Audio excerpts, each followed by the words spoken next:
West ইন্ডিজে বাংলাদেশে একটা series খেলতে এসেছে, বিশ্বাস করেন। কালকে যে খেলাটা হয়েছে, ওয়ানডে যে খেলাটা হলো, এই খেলাটা আমি 1 মিনিটের জন্য কিংবা 1 সেকেন্ডের জন্য টিভি স্ক্রিন বলেন কিংবা ফোনের স্ক্রিন আমি কোথাও এই লাইভ খেলাটা দেখিনি।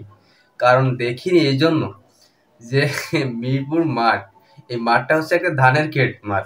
সাকিব আল হাসান পর্যন্ত বলেছে যে এখানে একটা ভালো ব্যাটসম্যানের ফর্ম খেয়ে যাবে এই পিচে যদি ব্যাট করা হয়। এইখানে ব্যাটসম্যানদের ফর্ম টোটালি খেয়ে যাবে এই জন্য। আর বাংলাদেশ যে ফর্ম দেখায় এসেছে আফগানিস্তানের সঙ্গে, ও জাস্ট অ্যামাজিং। কি ব্যাট করলো আপনারা সবাই দেখছেন।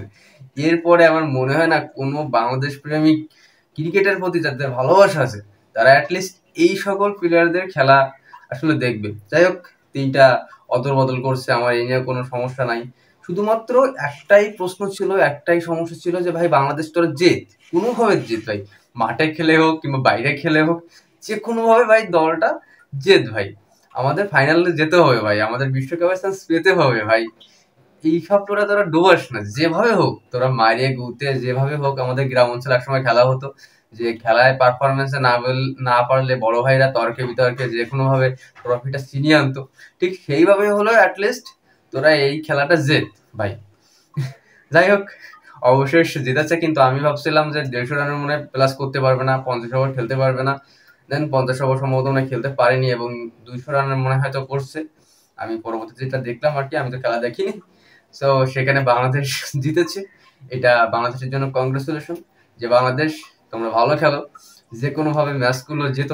আমি এইটাই আশা করি এবং আমি না, আমার মতন সকল বাংলাদেশ প্রেমী এটাই আশা করে যে এই বাংলাদেশ টিম জিতুক। আমরা ভালো খেলা দেখতে চাই। কিন্তু ভাই আবারও বলছি ভাই, জাকিরে বাদ দিয়েছেন একটা ভালো কাজ। আমি ভাই সব কেউ খুশি হোক না হোক, আমি অ্যাটলিস্ট পার্সোনালি ব্যাপক খুশি হয়েছি জাকিরের বাদ দিয়ে।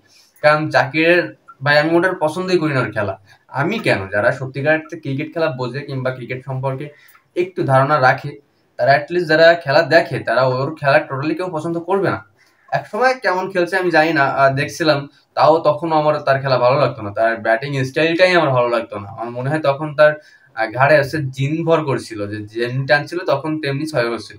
কিন্তু এখন একটু দেখবেন যে তার বলের সঙ্গে ব্যাটের কোনো অ্যাডজাস্টিং কোনো কিছুই নাই। যাই হোক, তার দল থেকে বাদ দেওয়া হয়েছে, আমার এটা খুব ভালো লেগেছে। বাদ দেওয়া হয়নি, তার একটু বসায় রাখা হয়েছে, যে কোনো সময় আবার চান্স পেতেও পারে।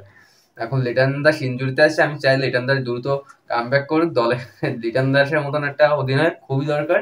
আর মেহেদী হাসান মিরাজ যা আফগানিস্তানের সঙ্গে করে এসেছে, এবং এই খেলাটা আমি একটু হাইলাইট দেখছি, সেখানে দেখলাম যে সে রিভু নষ্ট করছে। সে রিভু কোনো একটা সমস্যা হলে, সে এলবিডব্লিউ হইলে সে সে রিভু নেবেই। মানে এটা আমি বুঝলাম না। শান্তর কাছ থেকে পরামর্শ করলো এবং তারা ভালো একটা ফিডব্যাক দিল না, কিন্তু সে তাদের কথা শুনে এমন একটা ভাব নিল, মনে হলো তারা মনে হয় আউটটা সঠিক না কিংবা সঠিক। যাই হোক, আমি নিজে যে সিদ্ধান্ত দেবো সেটাই ঠিক হবে, এই বলে সে রিভিউটা নিয়েই নিল।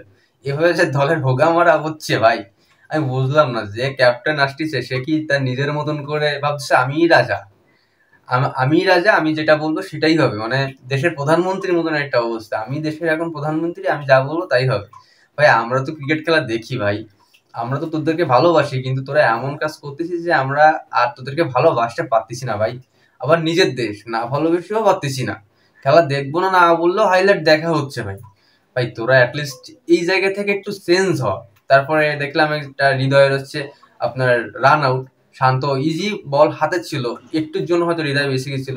এইসব শান্ত ভাই তুই হচ্ছে লট লট, তুই ভাই এমনিতে রান পাইস না কেন, তুই হৃদয়ের আউট করতে যাচ্ছিস। আর হৃদয় যাই বল টল খেয়ে এঠে টুকটাক পিছিয়ে থাকে আর কি। টেস্ট খেলতেছে, মোটামুটি ভালো টেস্ট খেলতেছে, কিন্তু তুই তো তাও পারিস না। তুই তাহলে কেন এরকম কঠিন কঠিন রান আউট করাবি ওরে। যাই হোক, রান আউট তো হয়নি, হৃদয় রেগে গেছিল। আমার মনে হয় এরকম রাগাটা খুবই ভালো। যাই হোক, বাংলাদেশ তোমরা ভালো খেলছো, আর বেশি কিছু বলতে চাই না। তোমরা ভালো খেলো, আমরা আছি তোমাদের সঙ্গে, কিন্তু ভাই ব্যাটে একটু উন্নতি করো, কারণ এরকম ব্যাট দেখলে আসলে খেলা দেখতে ইচ্ছে করে না। যাই হোক, টাটা, বাই।